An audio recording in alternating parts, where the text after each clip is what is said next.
한국갤럽이 지난 1일 공개한 여론조사에서 윤석열 대통령의 직무수행 긍정률 지지율은 39%로 나타났다.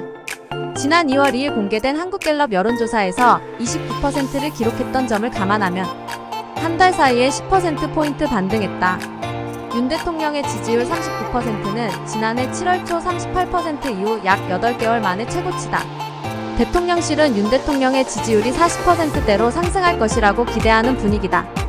윤 대통령의 지지율이 40%대를 기록했던 것은 취임 다음 달인 2022년 6월 말 43% 이후 처음이다. 정치 전문가들은 윤 대통령의 지지율 상승의 주요 요인으로 크게 세 가지를 꼽았다.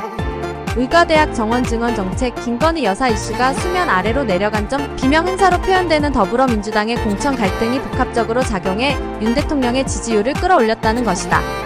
의대 정원 확대에 대한 윤 대통령의 뚝심은 지지율 상승의 1등 공신으로 평가받는다. 한국갤럽이 지난 1일 밝힌 윤 대통령 긍정평가의 이유 중 1위도 의대 정원 확대 21%였으며 3위는 윤 대통령의 결단력, 추진력, 뚝심 8%였다.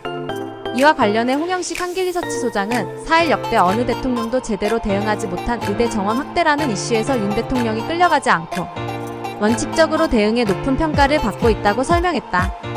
배종찬 인사이트 K 소장은 의대 정원 증원 정책은 윤 대통령이 선점한 이슈이며 중도층까지도 견인하고 있다면서 약자인 환자는 정부의 의료개혁을 바라고 있다고 풀이했다. 김 여사 논란이 사그라든 것도 지지율 상승의 원인으로 분석된다. 홍 소장은 윤 대통령의 지지율을 끌어내리던 김 여사 문제는 여론에 이미 다 반영됐고 정치적 이슈로도 약화됐다고 말했다. 김 여사는 지난해 12월 15일 이후 공식석상의 모습을 드러내지 않고 있다.